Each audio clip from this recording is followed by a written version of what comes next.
Hi everyone, आज की video में हम म्यूचुअल फंड्स के बारे में एंड टू एंड चीज़ें जानेंगे।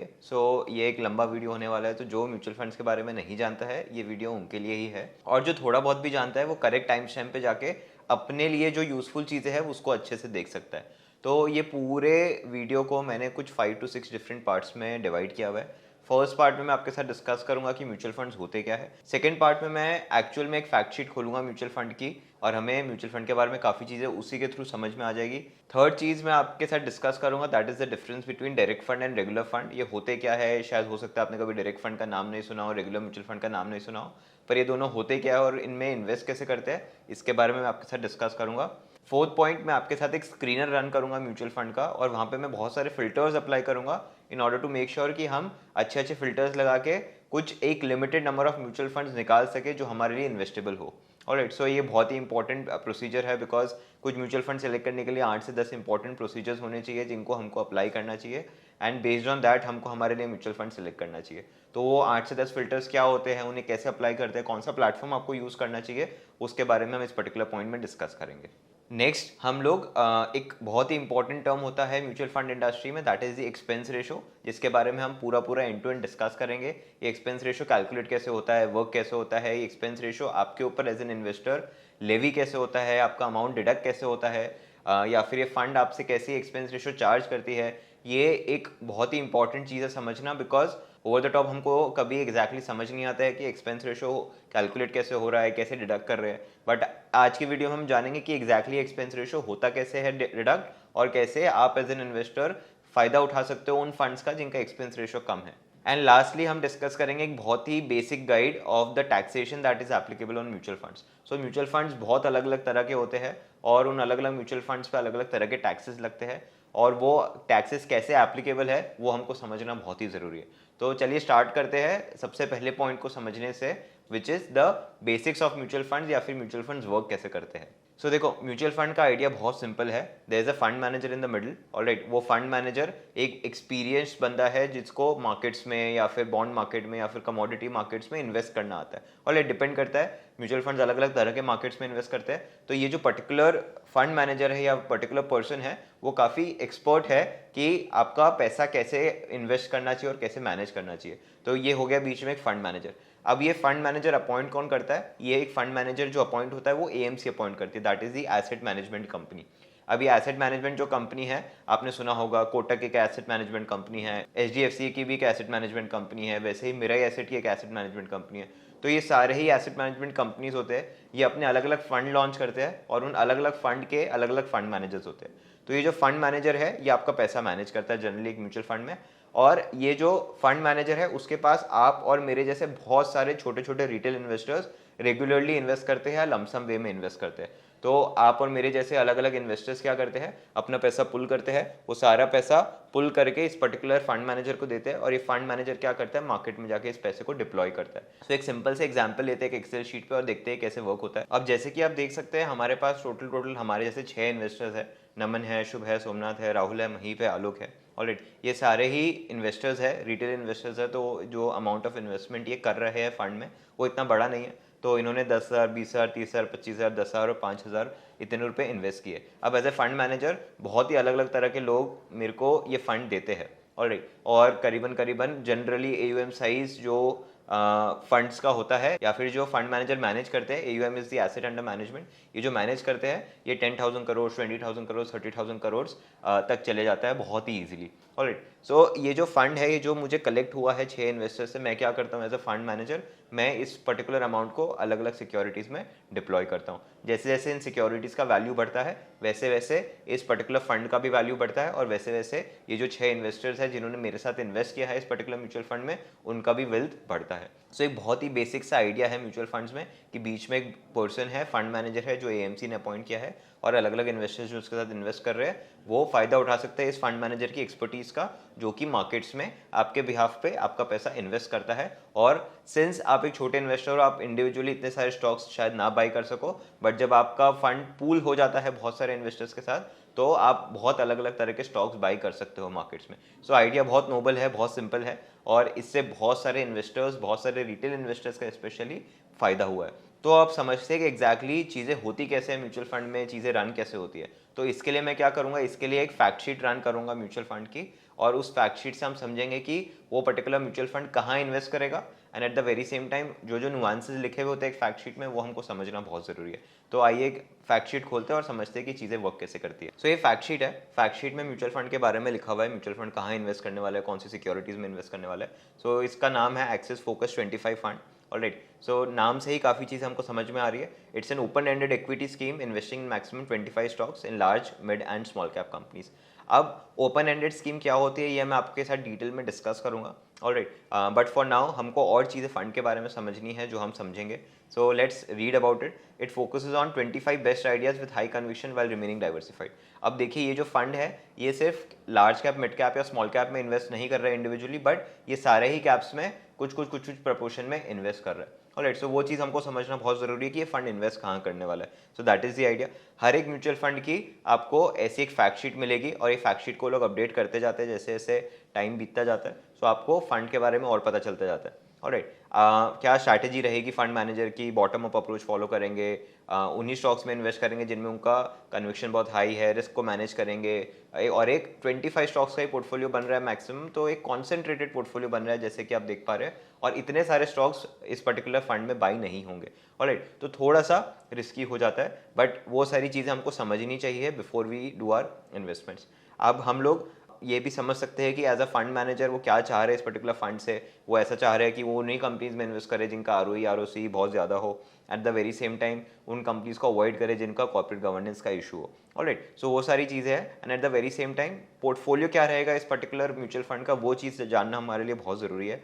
फॉर एग्जाम्पल 50 to 60% इस पर्टिकुलर फंड का एलोकेशन जो रहेगा वो एक लार्ज कैप इक्विटी साइड पे रहेगा, मतलब बड़ी कंपनीज में रहेगा जिन्होंने अपना मेटल प्रूफ किया हुआ है। और जो 20 to 25% एलोकेशन है वो अल्फा पोर्टफोलियो में रहेगा, मतलब ऐसे स्टॉक्स फंड मैनेजर पिक करने की ट्राई करेगा जो आपके लिए रिटर्न, एक्सेस रिटर्न जनरेट करके दे। ऑलराइट, नॉर्मल बेंचमार्क रिटर्न जो सेंसेक्स निफ्टी देते हैं उनसे थोड़ा सा ज़्यादा रिटर्न जनरेट करके दे, उन पर्टिकुलर स्टॉक्स में आपका 20 to 25% पोर्टफोलियो एलोकेट होगा। लाइकवाइज 20 to 25% जो एलोकेशन है वो इमर्जिंग थीम्स में होगा। फॉर एग्जाम्पल सितंबर 2023 में हम जब ये वीडियो रिकॉर्ड कर रहे हैं तो एज ऑफ नाउ कुछ इमर्जिंग थीम्स या फिर कुछ ऐसी थीम्स जो बेटर परफॉर्म कर रही है वो है railway, PSUs, green energy to some extent. तो उन पर्टिकुलर थीम्स को फंड मैनेजर पिक करेगा और कोशिश करेगा कि वहाँ से वो बेनिफिट ले सके। सो ये पर्टिकुलर स्ट्रैटेजी है म्यूचुअल फंड की, और इस स्ट्रैटेजी की बेसिस पे वो अपना फंड जो है वो डिप्लॉय करने वाला है। फंड मैनेजर के व्यूज़ यहाँ पे लिखे हुए हैं, क्या टॉप 10 स्टॉक्स है जहाँ पे एलोकेशन हो रहा है उसके बारे में डिस्कस हुआ हुआ है, क्या टॉप 10 सेक्टर्स है जिनके बारे में इन्वेस्टमेंट हो रहा है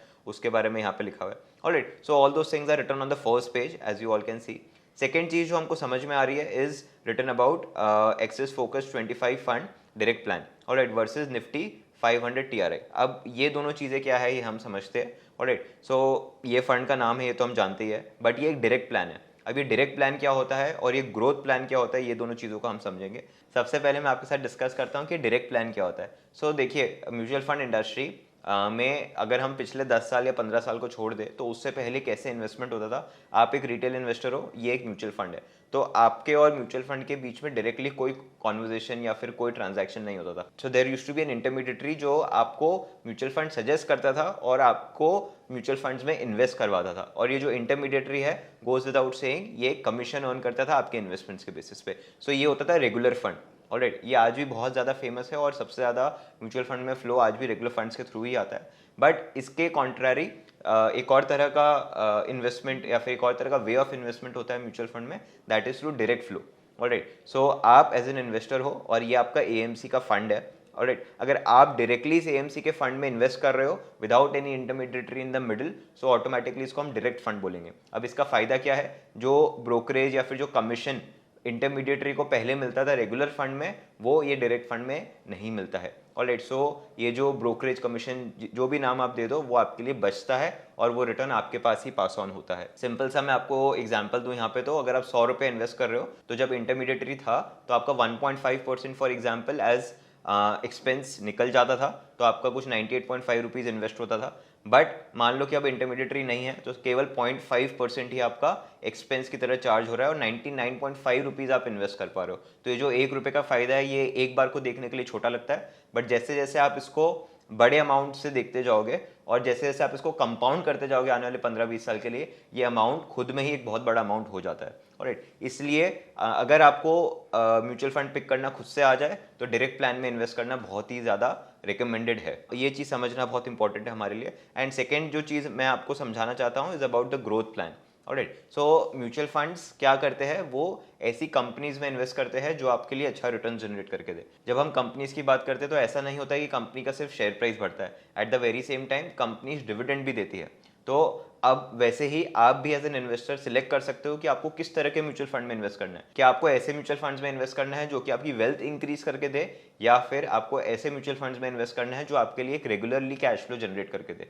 सो आपका थॉट प्रोसेस क्या है, आपका इंटेंशन क्या है म्यूचुअल फंड के साथ, ये समझना बहुत इंपॉर्टेंट है। अगर आप 100 रुपये इन्वेस्ट कर रहे हो तो क्या आप चाह रहे हो कि आपको हर साल वो 100 रुपये में से 5-5 रुपये आपको एज डिविडेंड या फिर एज रेगुलर इनकम मिलता जाए, वो आपका इंटेंशन है? या आप चाह रहे हो कि आपका जो 100 रुपया है वो 105 हो जाए, 110 हो जाए, 120 हो जाए और ऐसे धीरे धीरे ग्रो करता जाए?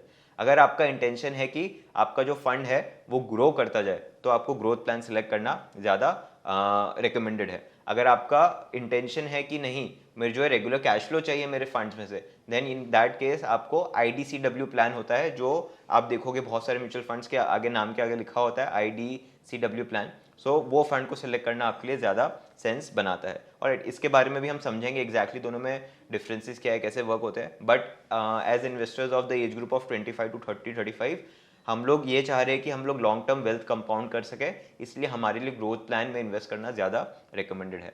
सो दो चीज़ें हमें समझ में आ रही है, डायरेक्ट प्लान का डिफरेंस वर्सेस आपके रेगुलर प्लान का difference, and secondly growth plan versus IDCW plan का डिफरेंस। जैसे कि आप देख पा रहे हैं, ये फंड का नाम एक्सिस फोकस 25 फंड है। ये जो फंड है ये आपको ग्रोथ ऑप्शन में भी मिलेगा, ये आपको IDCW में भी मिलेगा, ये आपको रेगुलर स्कीम में भी मिलेगा, ये आपको डायरेक्ट स्कीम में भी मिलेगा। ऑलराइट, फंड जो है वो तो आपको हर एक तरीके से मिलेगा ही मिलेगा, आपको सिलेक्ट करना है कि इस पर्टिकुलर फंड में आपको किस राउट से जाना है। एंड सेकंड चीज जो हम यहाँ पे देख पा रहे हैं इज निफ्टी 500 TRI। ये चीज क्या है, तो देखिए जब भी एक म्यूचुअल फंड बनता है तो म्यूचुअल फंड का रिटर्न कितना अच्छा आ रहा है कितना खराब आ रहा है, ये केवल हम आइसोलेशन में नहीं जान सकते। फॉर एग्जाम्पल, म्यूचुअल फंड में अगर रिटर्न 100 से 120 हो गया है तो ये 20% का जो रिटर्न आया है, क्या वो अच्छा रिटर्न है या खराब रिटर्न है, इसको आप केवल आइसोलेशन में नहीं जान सकते हो। इसके लिए आपको कोई बेंचमार्क से कंपेयर करना बहुत ज़रूरी है। तो आपका ये म्यूचुअल फंड है, ये म्यूचुअल फंड के सामने सामने आपको एक बेंचमार्क भी रखना ज़रूरी है, जैसे कि इस केस में हमने निफ्टी 500 रखा है। ऑलराइट, सो निफ्टी 500 एक बेंचमार्क की तरह एक्ट कर रहा है कि यस, निफ्टी 500 में कितना रिटर्न आया है वर्सेस आपके म्यूचुअल फंड में कितना रिटर्न आया है। हम यही चाहेंगे कि ये जो पर्टिकुलर म्यूचुअल फंड हम हमारे लिए सिलेक्ट कर रहे हैं, ये ऐसा म्यूचुअल फंड हो जो हमारे बेंचमार्क को बीट करे, वरना तो आप डायरेक्टली बेंचमार्क में ही इन्वेस्ट कर देते। सो ये चीज़ अगेन एक बहुत इंपॉर्टेंट चीज़ हो जाती है कि आप ऐसे फंड में इन्वेस्ट करें जो आपके लिए बेंचमार्क से बेटर रिटर्न जनरेट करके दे। Alright, so that is how it works out. और हम देख पा रहे हैं कि कैसे वर्कआउट हुआ है। तो आप देखिए 1 ईयर प्लान में इस पर्टिकुलर फंड ने -13.67% रिटर्न जनरेट किया था और निफ्टी 500 ने -0.22% रिटर्न जनरेट किया था। तो हमारे फंड ने खराब परफॉर्म किया था। ऑलराइट, वैसे ही 3 इयर्स का टाइम पीरियड देखें तो हमारे फंड ने 12.53% रिटर्न जनरेट किया, निफ्टी 500 ने 17.95 किया। अगेन 3 इयर्स के टाइम फ्रेम में भी हमारे फंड ने खराब परफॉर्म किया है। एंड लास्टली अगर 5 इयर्स का परफॉर्मेंस देखें तो हमारे फंड ने 11.9% का रिटर्न दिया है ऑन एन एनुअल बेसिस, पर निफ्टी 500 जो हमारा बेंचमार्क है उसने 12.79% का रिटर्न दिया है। अगेन यहाँ पे TRI का मीनिंग भी समझना हमको जरूरी है। TRI is nothing but total return index. Alright, so total return का मतलब क्या हुआ कि आपका ये बेंचमार्क है, उसमें हो सकता है 500 स्टॉक्स हो, अब वो 500 स्टॉक्स कैपिटल वाइज भी अप्रिशिएट होते हैं और वो डिविडेंड भी देते हैं। तो टोटल रिटर्न का मतलब क्या हुआ कि जो कैपिटल अप्रिसिएशन है वो भी हमको समझना है, वो भी हमको कैलकुलेशन में लेना है, and at the very same time जो डिविडेंड से रिटर्न आ रहा है वो भी हमको कंसिडर करना है। फॉर एग्जाम्पल, ये इंडेक्स में अप्रिसिएशन हुआ है 10% का, बट ये इंडेक्स के सारे स्टॉक्स से मिला के 2% का डिविडेंड भी दिया है। सो इन दैट केस आपका टोटल रिटर्न कुछ 12% जितना होता है। तो हमें जब TRI की बात करते हैं, टोटल रिटर्न की बात करते हैं, तो हमें 12% पूरा पूरा कंसिडर करना है, जहाँ पे हम अप्रिसिएशन भी कंसिडर कर रहे हैं और डिविडेंड भी कंसिडर कर रहे हैं। ऑलराइट, सो ये चीज़ हम देख पा रहे हैं कि 5 साल के टाइम पीरियड में हमारे फंड ने बेटर परफॉर्म किया है, and at the very same time अगर हम इंसेप्शन से देखें तो अगेन हमारा फंड ने बेटर परफॉर्म किया है। सो ये दो चीज़ें समझना बहुत ज़रूरी है कि आपका फंड 3 साल 5 साल और इंसेप्शन से कैसा परफॉर्म कर रहा है। 1 साल बहुत छोटा टाइम पीरियड हो जाता है, इसलिए मैं वो जनरली कंसिडर नहीं करता हूँ। बट 3 साल, 5 साल और 10 साल जैसे टाइम पीरियड्स को आपको कंसिडर करना है कि ये फंड आपका कैसा परफॉर्म कर रहा है विज़ द बेंचमार्क। ऑलराइट, सो वो चीज़ें यहाँ पे समझना बहुत ज़रूरी है। और इस केस में इस फंड ने 5 ईयर के टाइम फ्रेम में ठीक परफॉर्म किया है, बट 1 और 3 साल के टाइम पीरियड में परफॉर्म इतना ज़्यादा अच्छा नहीं किया है। Alright, to make things more clearer, इस पर्टिकुलर फंड की फैक्ट शीट में एक और एडिशनल बेंचमार्क भी लिखा गया है निफ्टी 50 का। अगेन उसके साथ भी कंपेरिजन हुए हुए हैं। सो अगर आपको और डिटेल में समझना है कि 500 इंडेक्स के अलावा निफ्टी 50 के सामने कैसा परफॉर्म किया है, तो वो भी आप यहाँ पे आराम से समझ सकते हैं। Alright, so this is the entire idea. ये फंड करीबन 1 जनवरी 2013 को शुरू हुआ था जब 10,000 रुपये इन्वेस्ट किए गए थे उसमें। तो 30 सितंबर 2022 लास्ट ईयर की ये फैक्ट शीट है। तो तब तक ये फंड ने इतना रिटर्न दिया था। ऑलराइट, सो इस तरीके से ये वर्क होता है। ऑलराइट, अब कुछ कुछ बात आ जाती है फंड के बारे में समझने की जो हमको चीज़ें पता होनी चाहिए। फॉर एग्जांपल कैटेगरी क्या है इस पर्टिकुलर फंड की, फोकस्ड फंड है। ऑलराइट, क्या डेट था इंसेप्शन का, 29 जून 2012 इंसेप्शन डेट था। बेंचमार्क क्या है, निफ्टी 500 का बेंचमार्क है। मिनिमम एप्लीकेशन क्या है, यहाँ पे मिनिमम एप्लीकेशन दोनों तरह की लिखी गई है, एसआईपी की भी और लमसम की भी। एसआईपी क्या होता है, सिस्टमैटिक इन्वेस्टमेंट प्लान। अगर आप चाह रहे हो कि आपका इस पर्टिकुलर फंड में एवरी मंथ आप अपना एक सर्टेन अमाउंट इन्वेस्ट करते रहो, सो वो आपका एसआईपी में फॉल करता है। अगर आप चाह रहे हो कि आपका एक लमसम इन्वेस्टमेंट हो इस पर्टिकुलर फंड में, तो वो आपका लमसम में फॉल करता है। सो अगर आपको एक साथ बहुत सारा पैसा इस फंड में डालना है तो लमसम फंड हो गया वो, और मिनिमम जो क्राइटेरिया है उसकी वो आपको 500 रुपीज़ से स्टार्ट करना है। And at the very same time अगर आपको एसआईपी करनी है, आपको रेगुलरली मंथली बेसिस पे इस पर्टिकुलर फंड में पैसा इन्वेस्ट करना है, तो आप 100 रुपीज़ से भी स्टार्ट कर सकते हो। और आप बढ़ा कैसे सकते हो, आप 1 रुपये के मल्टीपल में बढ़ा सकते हो। सो वो तो बहुत ही सिंपल है चीज़ समझना। ये जो हम डायरेक्ट फंड की बात कर रहे हैं कि डायरेक्टली हम एएमसी के साथ इंटरैक्ट कर सकते हैं, डायरेक्टली हम फंड में पैसा डाल सकते हैं, ये हो कैसे सकता है, आप किसी भी एएमसी की वेबसाइट पे जाके ये चीज़ कर सकते हो। फॉर एग्जांपल एक्सिस का फंड है तो आप एक्सिस की एएमसी की वेबसाइट पे जाके डायरेक्टली फंड में इन्वेस्ट कर सकते हो। ये नंबर 1 तरीका है। सेकंड तरीका है डायरेक्टली इन्वेस्ट करने का, आप कुछ ऐसे प्लेटफॉर्म्स को यूज़ कर सकते हो जो कि आपको डायरेक्ट म्यूचुअल फंड इन्वेस्टिंग में हेल्प करते हैं। फॉर एग्जाम्पल ध्यान अपने म्यूचुअल फंड प्लेटफॉर्म को लेके आ रहा है जहाँ पे आप डायरेक्टली इन्वेस्टिंग कर सकते हो। वैसे ही पेटीएम करके भी एक प्लेटफॉर्म है, ग्रो करके भी एक प्लेटफॉर्म है। और तो ये सारे प्लेटफॉर्म आपको डायरेक्टली म्यूचुअल फंड में इन्वेस्ट करने के लिए हेल्प करते हैं। नेक्स्ट 2 चीज़ें हमको जो समझनी है यहाँ पे, ये समझना है कि कौन से ऑप्शंस अवेलेबल है इस पर्टिकुलर फंड के लिए। ग्रोथ एंड आईडीसीडब्ल्यू ऑप्शंस अवेलेबल है। आईडीसीडब्ल्यू का मीनिंग क्या होता है, income distribution and capital withdrawal. So idea बहुत सिंपल है, अगर आप चाह रहे हो कि आप रेगुलर विड्रॉल अपने फंड से ले सको तो यू कैन गो फॉर आईडीसीडब्ल्यू। अगर आप चाह रहे हो कि नहीं आपका कैपिटल रेगुलर बेसिस पे अप्रिशिएट होता रहे, इन that case you can go for the growth fund. Alright, ये जो कैपिटल विड्रॉल है ये ऐसा नहीं है कि जो भी स्टॉक्स बाई किए गए हैं फंड में, उन 25 स्टॉक में जब डिविडेंड आता है उन्हीं डिविडेंड को आगे पास ऑन किया जाता है, नहीं ऐसा नहीं है। ये जो डिस्क्रिशन रहता है कि कितना कैपिटल वापस जाएगा इन्वेस्टर्स के पास, ये कैसे मूव करेगा, ये जनरली एक फंड मैनेजर काफ़ी अच्छे से डिसाइड कर लेता है। तो आप ऐसा मत समझिएगा कि डिविडेंड सीधा सीधा फ्लो होता है, नहीं वैसा नहीं है। ये जनरली डिपेंड करता है कि वो फंड मैनेजर कैसे पैसा ट्रांसफ़र करना चाह रहा है। कभी कभी ये भी होता है कि सिक्योरिटी सेल करके भी आगे फंड ट्रांसफ़र किया जाता है। और it's those things we need to understand. Then we have AUM. AUM एक बहुत ही इंपॉर्टेंट चीज़ है। जैसे कि मैंने शुरू में एक एग्जांपल लिया था 6 इन्वेस्टर्स का जिन्होंने अलग अलग अमाउंट इन्वेस्ट किया था एक पर्टिकुलर फंड में। जनरली वो अमाउंट बहुत छोटा था। इन इंडिया म्यूचुअल फंड में बहुत हेवी मात्रा में इन्वेस्टमेंट होता है। तो करीबन करीबन 18,000 करोड़ रुपए इस पर्टिकुलर फंड में इन्वेस्ट हुए हुए, अलग अलग इन्वेस्टर्स ने इस पर्टिकुलर फंड में इन्वेस्ट किए हुए। सो 18,000 crore is a very good amount जो इस पर्टिकुलर फंड में इन्वेस्ट हुआ है। ये जो टोटल अमाउंट होता है जो फंड मैनेजर मैनेज कर रहा है इन द म्यूचुअल फंड, इसको एयूएम बोला जाता है, that is the asset under management. Alright, then we have entry load and exit load. Entry load is mutual fund में इन्वेस्ट करने का क्या कुछ पैसा एडिशनल फी मुझसे ली जा रही है, नहीं, तो यहाँ पे नील लिखा हुआ है। वैसे ही एग्जिट लोड की जब मैं बात करूँ तो अगर मैं मेरे म्यूचुअल फंड्स बेचता हूँ एज एन इन्वेस्टर, ऑलराइट, तो क्या मुझसे कोई एडिशनल फी या एडिशनल चार्जेस लिए जाएंगे, तो वो चीज़ को समझते हैं। ऑलराइट, अगर मैं 12 महीने के अंदर ही रिडीम करता हूँ या स्विच करता हूँ तो इस पर्टिकुलर फंड में 10% ऑफ माई इन्वेस्टमेंट्स के लिए मुझे कोई भी एडिशनल एग्जिट लोड नहीं देना पड़ेगा। मतलब टोटल जो भी आपका फंड है 1 लाख का फंड है मान लो, उसमें से आप 10,000 विड्रॉ कर रहे हो 12 महीने के अंदर, तो क्या आपको कुछ एडिशनल एग्जिट लोड देना पड़ेगा, नहीं। अगर वो 10% के लिए आपको कोई भी एडिशनल एग्जिट लोड नहीं देना पड़ेगा। बट अगर आप उससे ज़्यादा कर रहे हो, ऑलराइट, वो 10% से ज़्यादा आप एग्जिट ले रहे हो, तो इन दैट केस आपको 1% का एग्जिट लोड देना रहेगा इन दिस केस। और अगर आप 12 महीने के बाद कितना भी अमाउंट विड्रॉ कर रहे हो, इन दैट केस आपको कोई भी एग्जिट लोड नहीं देना पड़ रहा है। अब नेक्स्ट चीज़ जो हमें समझनी है वो फंड मैनेजर्स के बारे में समझनी है कि कौन इस पर्टिकुलर फंड को मैनेज कर रहा है। There are 2 people, Jinesh Gopani and Hitesh Das.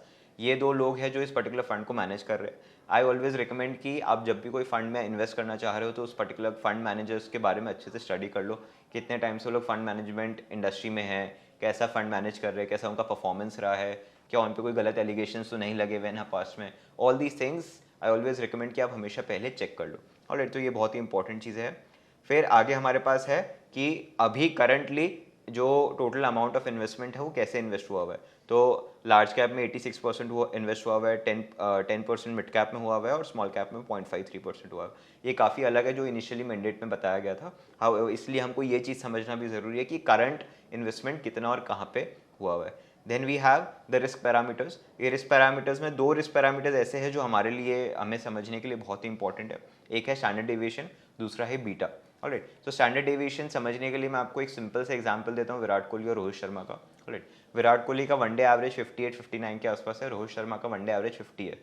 ये विराट कोहली का जो एवरेज है 58-59 का, वो एवरेज से हमको ये पता चलता है कि on a regular basis Virat Kohli her match में इतने रन तो करीबन करीबन बना ही लेता है, which is true also. He is a consistent performer और आप जनरली देखोगे तो उनका स्कोर 40, 50, 80, 70, 60 ऐसे के आसपास रिवॉल्व करते रहता है। तो जो एवरेज है वो एक ट्रू पिक्चर डिपिक्ट कर रही है उनके रन्स के बारे में on a consistent basis. But Rohit Sharma के केस में कैसा है, वो एक्सट्रीम पे वर्क करते हैं, तो कभी वो 0 पे आउट हो जाएंगे, कभी वो 264 बना देंगे।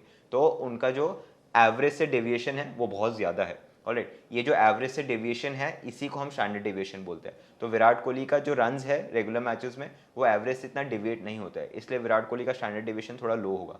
बट रोहित शर्मा के रन्स का स्टैंडर्ड डेविएशन थोड़ा सा हाई होगा क्योंकि उनके रेगुलर रन्स उनके एवरेज से काफ़ी डेविएट करते हैं।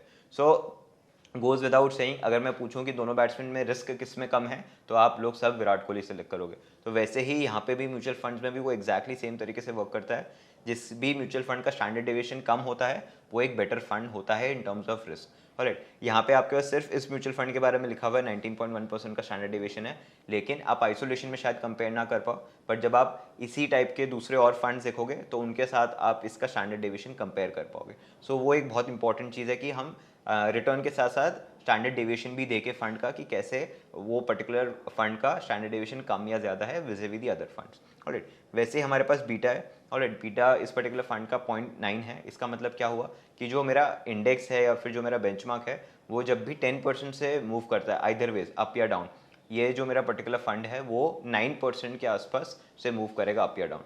सो अच्छी बात ये है कि इंडेक्स भले ही 10% से गिर जाए बट ये particular fund on an average basis 9% से ही गिरेगा, तो मेरा डाउनफॉल जो है वो प्रोटेक्ट हो जाता है। इसलिए अगेन हम ये बोल सकते हैं कि बीटा अगर कम होता है तो रिस्क भी जो है वो कम होता है।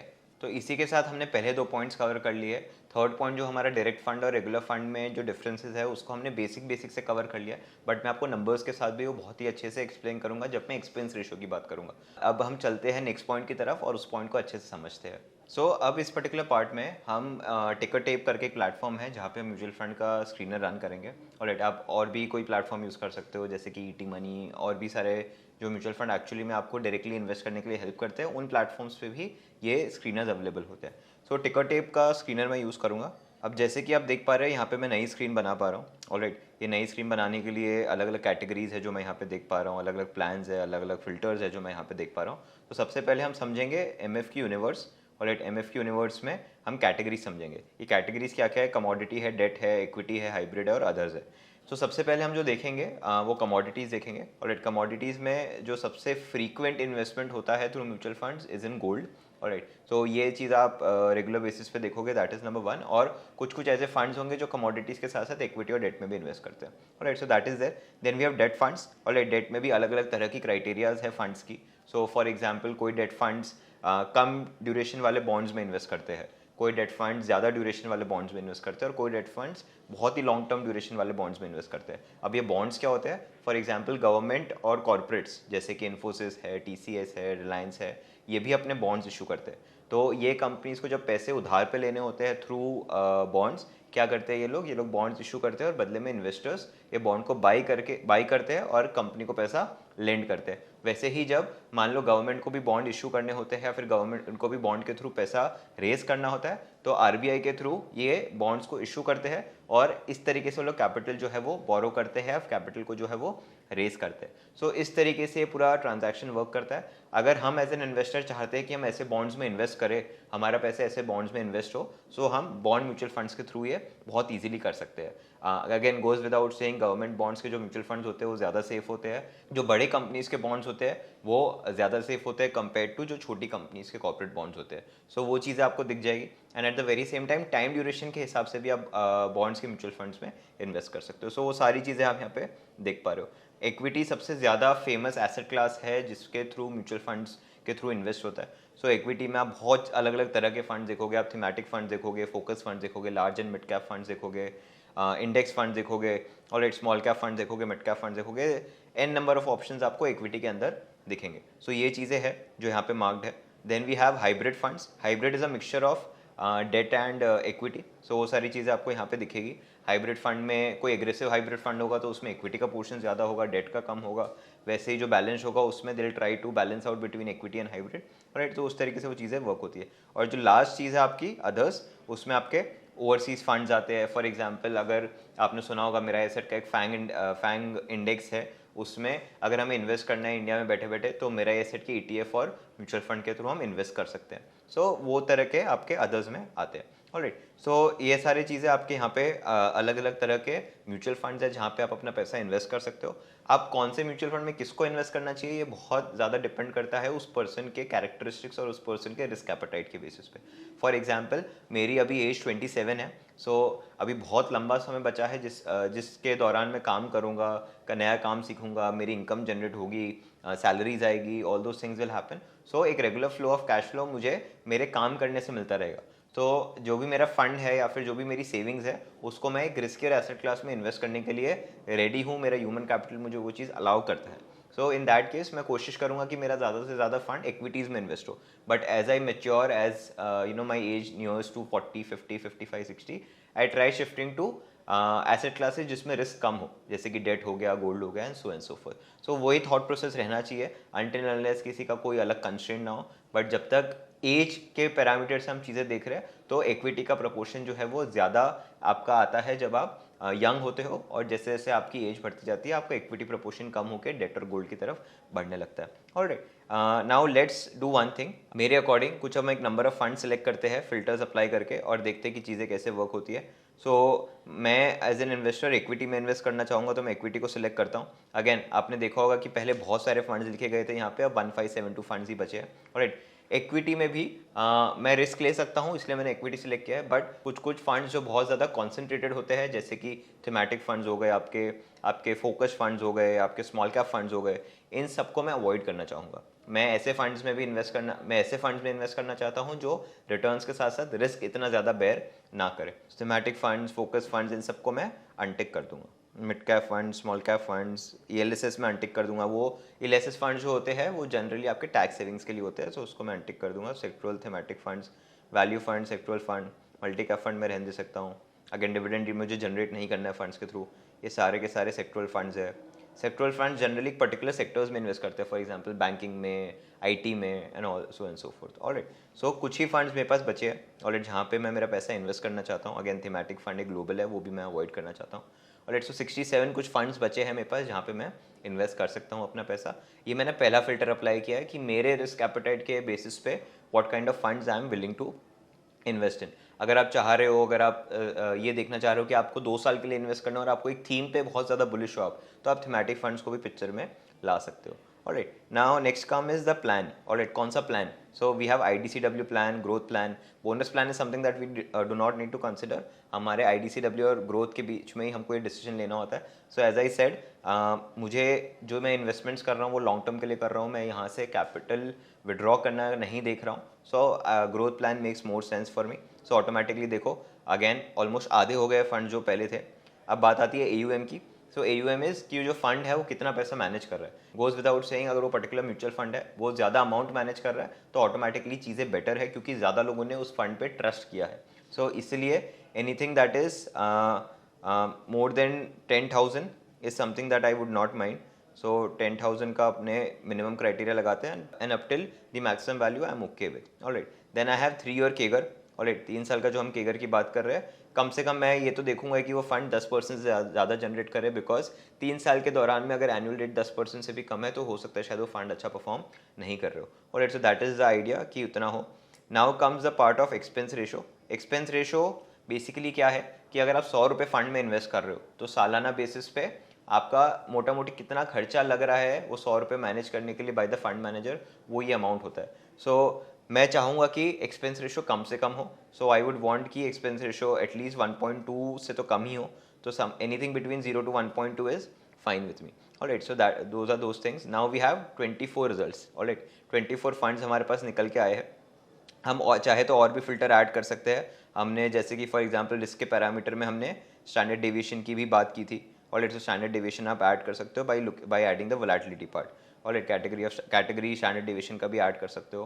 सो वो चीज़ें कर सकते हो। कैटेगरी स्टैंडर्ड डेविएशन क्या हो गया कि जो भी हम म्यूचुअल फंड की बात कर रहे हैं जो यहाँ पे लिस्ट होकर आ रही है, वो जो म्यूचुअल फंड किसी कैटेगरी को बिलोंग करता है उस पर्टिकुलर कैटेगरी का स्टैंडर्ड डेविएशन क्या है। सो उस तरीके से आप यहाँ पे और भी फिल्टर्स अपने ऐड कर सकते हो।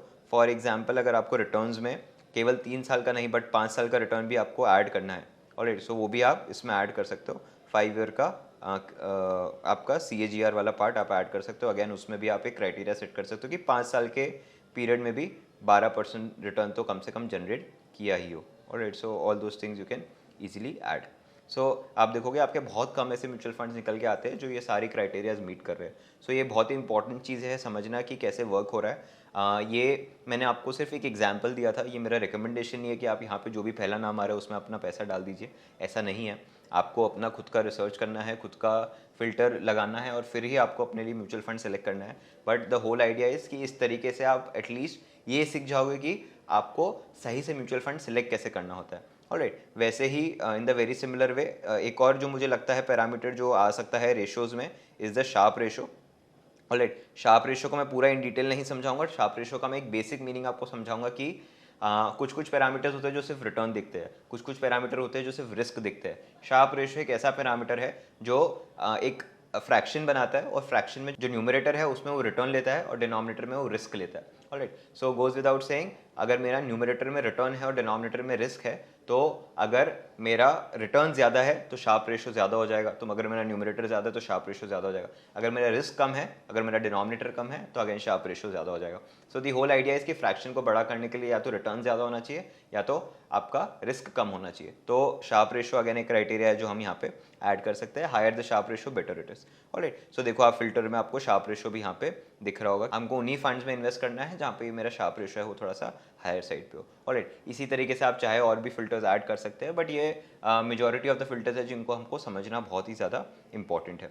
So with this I am hoping कि आपको कैसे फंड सेलेक्ट करना है वो अच्छे से समझ में आ गया है। चलिए थोड़ा सा इन डिटेल जो फर्स्ट फंड आया है हमारे पास उसके बारे में समझते हैं। हमारा क्राइटेरिया है जो वो आप यहाँ पे चेंज भी कर सकते हो कि आपको टॉप से बॉटम क्या चाहिए। आपको पहला फंड कौन सा चाहिए, दूसरा फंड कौन सा चाहिए, आपको केगर के हिसाब से अरेंज चाहिए या फिर आपको एक्सपेंस रेशो के हिसाब से अरेंज चाहिए या फिर आपको वोलेटिलिटी या फिर शार्प रेशो के हिसाब से अरेंज चाहिए। ठीक है, वो सारी चीज़ें आप कर सकते हो यहाँ पे। So that is completely up to you. हमारे पास जैसे कि हम जानते हैं कि पराग पारेख का फंड आया था, तो let's just go there and read about it. और कि उसमें क्या क्या चीज़ें हैं। हो सकता है कि फ़ंड के बारे में और चीज़ें हो जो हम लोग को जाननी चाहिए हो, तो हम फ़ंड पे क्लिक करेंगे। यहाँ पे हम देख पा रहे हैं कि 3 साल, 5 साल, 6 महीने, 1 साल का रिटर्न कैसा था। Again you can see the asset under management 40,000 crore रुपए ये फंड मैनेज कर रहा है। रिस्क कितना है, बहुत हाई रिस्क है इसमें। एक्सपेंस रेशो 0.67 है which is decent enough. Sharp ratio 1.86 है जो अच्छा है। कैटेगरी एक्सपेंस रेशो थोड़ा सा ज़्यादा है। एक्सपेंस रेशो होता है क्या और कैलकुलेट कैसे होता है इसको हम अच्छे से समझेंगे, बट ये चीज़ हमको ब्रीफ में समझ में आ रही है। नाउ यहाँ पे आप देख पा रहे हो कि इसके फंड मैनेजर कौन कौन है। ये 4 फंड मैनेजर्स हैं यहाँ पे। And at the very same time आप देख पा रहे हो कि आपको अगर मंथली इन्वेस्ट करना है तो आपका क्या केगर बना है, आपका वन टाइम इन्वेस्टमेंट करना है तो आपको क्या केगर बना है। उसके साथ साथ एक चीज़ जो समझना ज़रूरी है is the exit load. Alright, exit load कैसा है, तो 2% का एग्जिट लोड है अगर आप 1 साल के अंदर अंदर आपका पैसा विड्रॉ कर लेते हो। That is something that is very important. अगर आप 10% अपने यूनिट से ज़्यादा पैसा विड्रॉ कर रहे हो उसके ऊपर आपको 2% का एग्जिट लोड लगता है। अगर आप 1 साल से ज़्यादा भी रखते हो तो भी 10% से ऊपर के विड्रॉल पे आपको 1% का तो एग्जिट लोड फिर भी देना ही देना है। सो इस तरीके से आपको चीज़ें वर्कआउट हो रही है यहाँ पे। कम से कम अगर आपका पैसा 2 साल के बाद आप विड्रॉ कर रहे हो तो आपको एग्जिट लोड नहीं लग रहा है। इसलिए ये चीज़ समझना ज़रूरी है कि एग्जिट लोड कितना बड़ा है। 2% आपके वैल्यू का फंड ले लेगा आपसे, बिकॉज आप अर्ली विड्रॉल कर रहे हो। सो अगर आपका टाइम होराइजन बहुत लंबा है, अगर आप 5 साल 8 साल के लिए इन्वेस्ट रहना चाह रहे हो इस पर्टिकुलर म्यूचुअल फंड में, तो ही आपके लिए ज़्यादा सेंस बनाता है ये। ऑलराइट, और इसका बेंचमार्क आप देख पा रहे हो, इसका बेंचमार्क ऑलरेडी हमारे पास है Nifty 500 TRI। So that thing we can understand with this.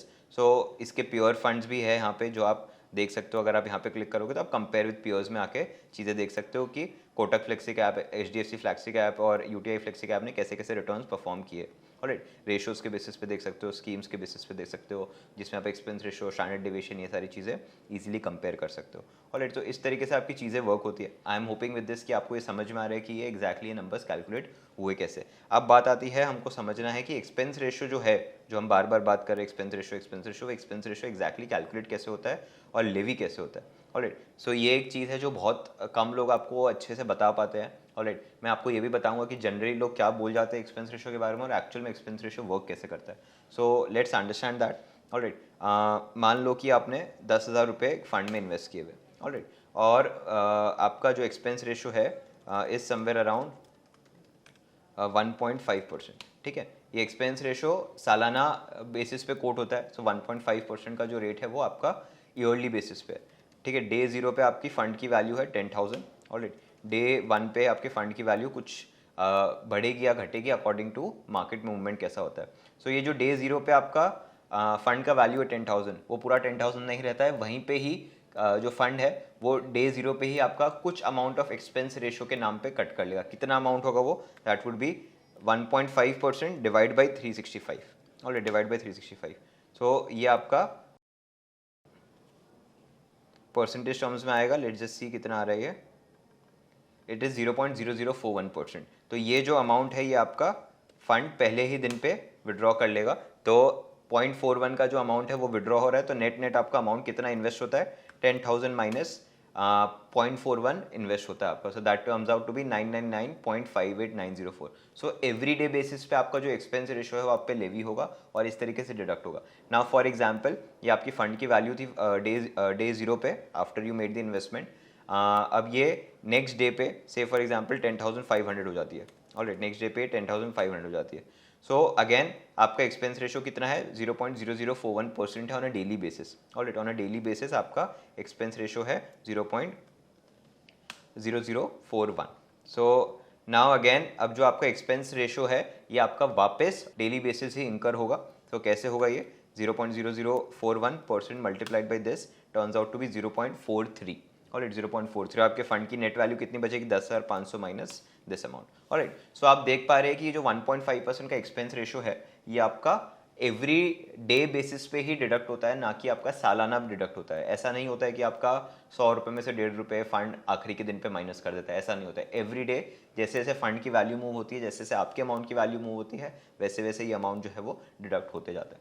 तो इस तरीके से हमको ये चीज़ समझना बहुत ज़रूरी है कि आपका जो एक्सपेंस रेशियो है कैसे वर्कआउट हो रहा है। अब जैसे कि मैंने आपको डायरेक्ट स्कीम और रेगुलर स्कीम के बारे में बात किया था, तो डायरेक्ट स्कीम में आपका जो एक्सपेंस रेशियो है वो जनरली कम होता है और आपकी जो रेगुलर स्कीम है उसमें आपका जो एक्सपेंस रेशियो है वो ज़्यादा होता है। अब मान लीजिए 1.5% का एक्सपेंस रेशियो आपका रेगुलर स्कीम में, तो डायरेक्ट स्कीम में ये यही सेम 0.5% होता है। तो आप देख पा रहे हो ऑटोमेटिकली जो नंबर्स चेंज हुए हैं, आपका एक्सपेंस रेशियो 0.43 0.41 से कम होकर कितना हो गया? 0.13 0.14 हो गया।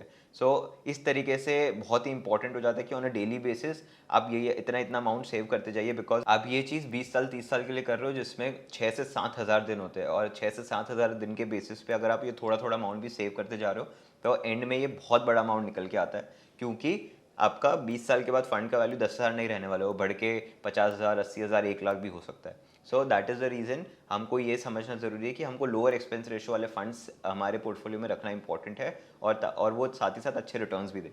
सो इसलिए हम इतना एम्फेसाइज करते हैं कि डायरेक्ट म्यूचुअल फंड्स बेटर होते हैं, क्योंकि वहाँ पे एक्सपेंस रेशियो कम होता है और वो जो 0.75 और 1% का आप सेविंग्स कर पाते हो वो आपके लिए बहुत ही ज़्यादा हेल्पफुल होता है। सो इस तरीके से एक्सपेंस रेशियो वर्कआउट होता है। और अब हम लास्ट कॉन्सेप्ट समझते हैं, दैट इज़ NAV का, that is net asset value.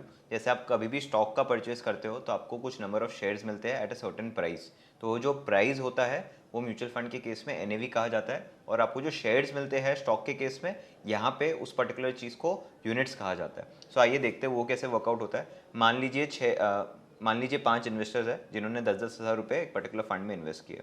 Alright, तो अभी फंड नया है, फंड नया इशू लेके आया है। जैसे आप जानते हो कि स्टॉक में आईपीओ होता है, वैसे ही फंड में आपका एनएफओ होता है, that is new fund offering. तो मान लीजिए अभी वो 10 रुपये के एनएवी पे लेके आया है ये चीज़। ऑलराइट, सो 10 रुपये के एनएवी पे लेके आया है, तो आप समझते हैं कि कितने यूनिट्स हर एक इन्वेस्टर को एलोकेट होंगे। सो अगर मैं 10,000 रुपये इन्वेस्ट कर रहा हूँ और 10 रुपीज़ का एनएवी है, सो मुझे 10,000 डिवाइड बाई 10 कुछ हज़ार यूनिट्स जो है एलोकेट होंगे। ऑलराइट, तो वो मुझे सेम वर्कआउट होगा for all the investors that have. So कितने टोटल यूनिट्स एलोकेट हो चुके हैं? 5,000 यूनिट आपके एलोकेट हो चुके हैं, जो कि सारे ही इन्वेस्टर्स का टोटल है। ऑलराइट, यहाँ पे हम एनएवी लिख लेते हैं। एनएवी मेरा कितना आ रहा है? सबके सारे केस में 10-10-10 आ रहा है। ऑलराइट, अभी ये फंड जो है वो नया इशू लेके ही आया है, इसलिए करंट एनएवी पे मेरा जो फंड है वो वर्कआउट कर गया है। अब मान लीजिए टोटल आपके यहाँ पे भी हम सम लिख लेते हैं, ये सम आपका 50,000 का है। ऑलराइट, अब मान लीजिए कल को मार्केट्स में मूवमेंट होती है, स्टॉक प्राइस बढ़ता है गिरता है, तो ऑटोमेटिकली ये जो फंड का साइज़ है वो भी मूव करेगा। Alright, so let's just say कि जो 50,000 की वैल्यू है ये 50,500 हो गई। ऑलराइट, ये 50,000 की जो वैल्यू है 50,500 हो गई। अब हमारे पास कितने यूनिट्स है? हमारे पास यूनिट्स तो अभी भी 5,000 ही है। ऑलराइट, पर अब पर यूनिट की वैल्यू जो कि एनएवी होती है वो कितनी हो गई है? 50,500 डिवाइड बाई 5,000, सो 10.1 हो गई है। अब आप एक चीज़ सिमिलरली देख पा रहे होंगे कि 50,000 से वैल्यू कितनी बढ़ी? 50,500 हुई, 10%, 1% से वैल्यू बढ़ी। अब 50,000 से आप देख पा रहे हैं कितनी वैल्यू बढ़ी? 50,500 हुई, 1% से वैल्यू बढ़ी। तो आपकी जो एनएवी की वैल्यू भी है वो भी आपकी 1% से बढ़ी है।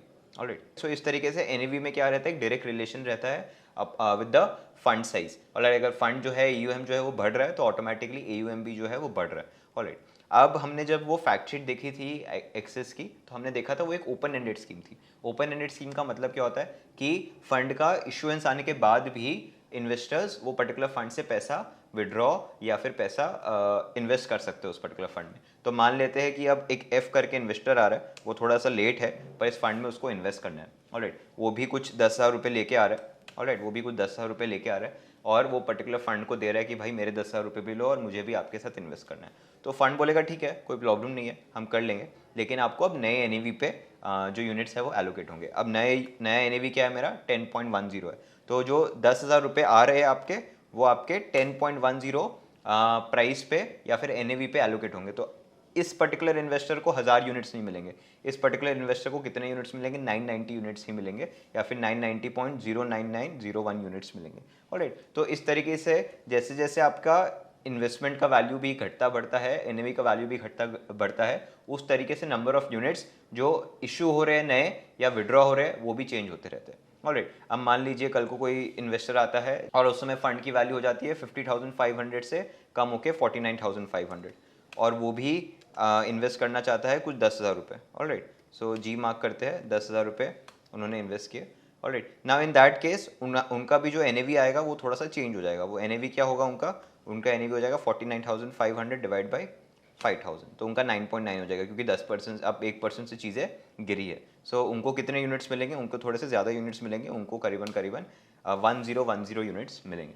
ऑलराइट, तो ये चीज़ समझना बहुत ज़रूरी है कि जो एनएवी का मूवमेंट होता है वो डिटरमाइन करता है कि आपको कितने यूनिट्स मिलेंगे। जो ओपन एंडेड फंड्स होते हैं उसमें आप कभी भी बाई सेल कर सकते हो, और ये जो बाइंग सेलिंग होती है वो डायरेक्टली फंड के साथ ही होती है।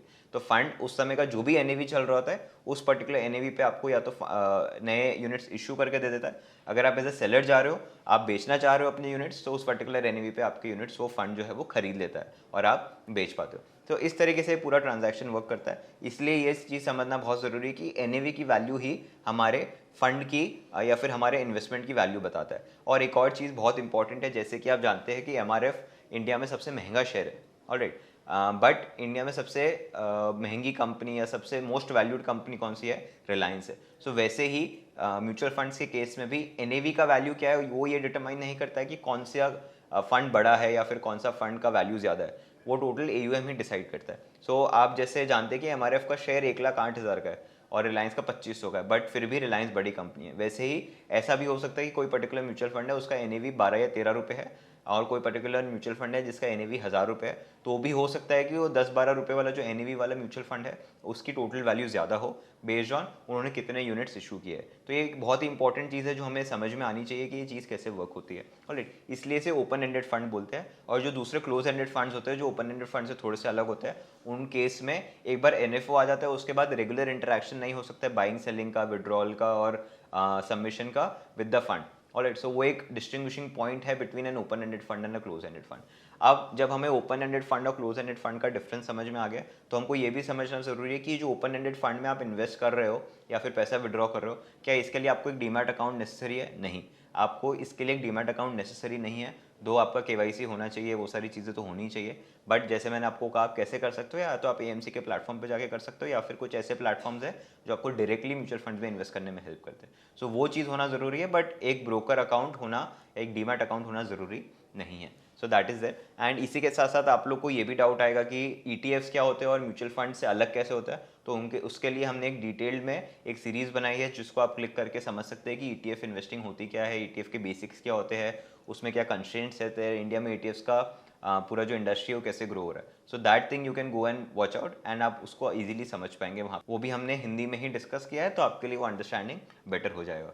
Now the last part which I want to discuss is कि म्यूचुअल फंड्स पे टैक्सेस कैसे वर्क करते हैं। ऑलराइट, सबसे पहले मैं आपको जो डिविडेंड वाला पार्ट है उसके टैक्सेस कैसे वर्क होते हैं वो बता देता हूँ। उसके बाद में आपको कैपिटल गेन्स पे टैक्सेस कैसे वर्क होते हैं वो बता देता हूँ। सो डिविडेंड्स वाले जो आपके म्यूचुअल फंड होते हैं उस पर टैक्सेस बहुत अलग तरीके से वर्क करते हैं।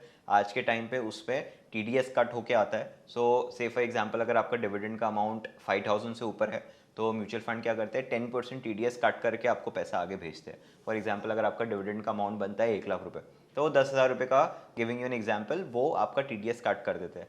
अब हो सकता है कि शायद आप एलिजिबल ना हो टैक्स पे करने के लिए according to the tax slabs. So in that case आप क्या कर सकते हो, ये टीडीएस को आप रिक्लेम कर सकते हो और आपको जब आप टैक्स फाइल करो अपना, रिटर्न फाइल करो अपना, तो आपको ऑटोमेटिकली पैसा वापस मिल जाता है। खाली इसमें एक थ्रेशोल्ड है जो रेगुलेटरी बॉडीज ने छोड़ रखा है, दैट इज जो भी टीडीएस कट होता है वो 5000 रुपये के डिविडेंड के ऊपर ही कट होता है। और 5000 का एक बेयर मिनिमम अमाउंट है, अगर 5000 तक का डिविडेंड जा रहा है तो वहाँ पे टीडीएस कट नहीं होता है। उसके ऊपर भी जाता है तो ये पर्टिकुलर अमाउंट का आपको एग्जाम्पशन मिलता है, उसके बाद टीडीएस कट होता है। हाउ एवर वो टीडीएस को आप रिक्लेम कर सकते हो गिवन कि आप टैक्स स्लैब में आते ही नहीं हो कि ये टैक्स आपको पे करना बनता है। सो इस तरीके से टीडीएस वर्क करता है डिविडेंड्स वाले आपके म्यूचुअल फंड्स पे। Next up is capital gains. जो इक्विटी वाली स्कीम्स हमने डिस्कस की थी जहाँ पे सारा ही पैसा इक्विटी में इन्वेस्ट होता है, वहाँ पे दो तरह के कैपिटल गेन्स वर्क करते हैं, शॉर्ट टर्म गेन्स और लॉन्ग टर्म गेन्स।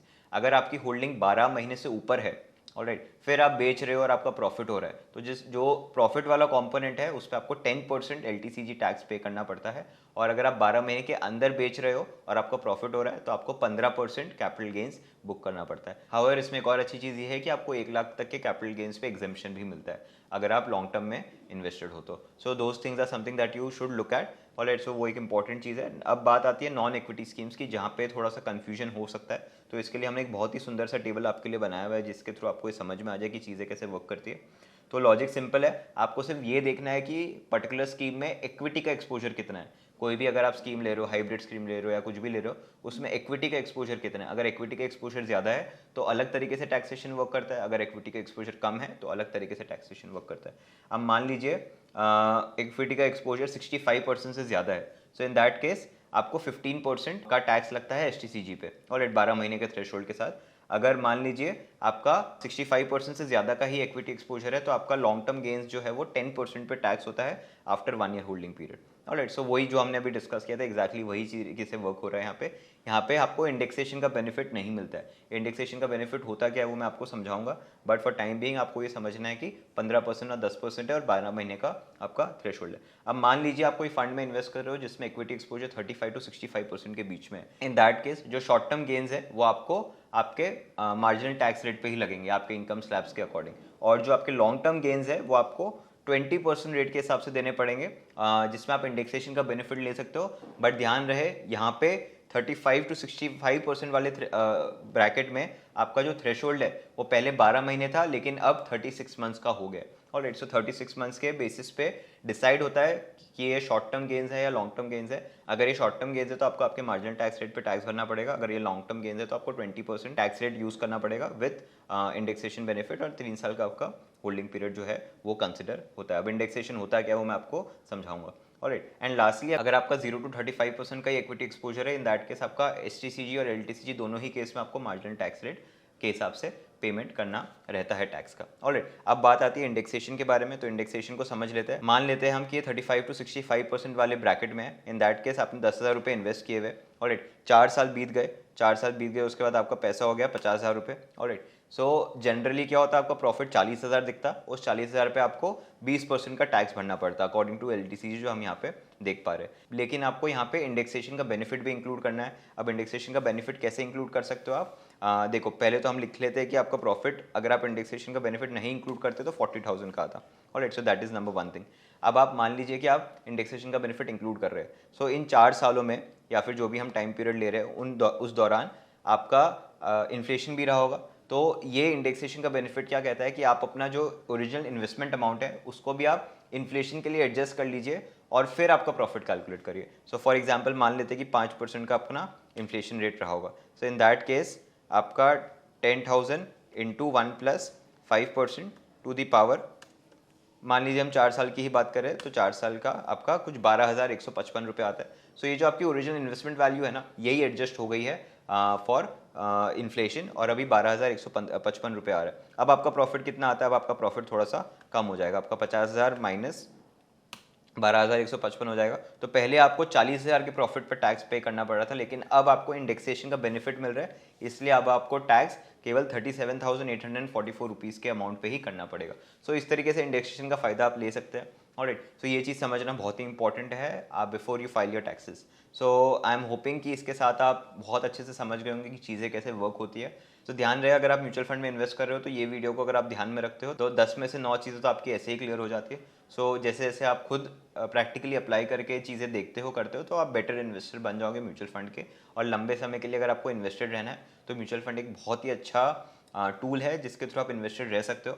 क्योंकि सिंस आप एक फंड मैनेजर को पैसा दे रहे हो इन्वेस्ट करने के लिए, इन मोस्ट लाइकलीहुड वो फंड मैनेजर आपसे काफ़ी स्मार्ट ही होगा मार्केट्स को लेके।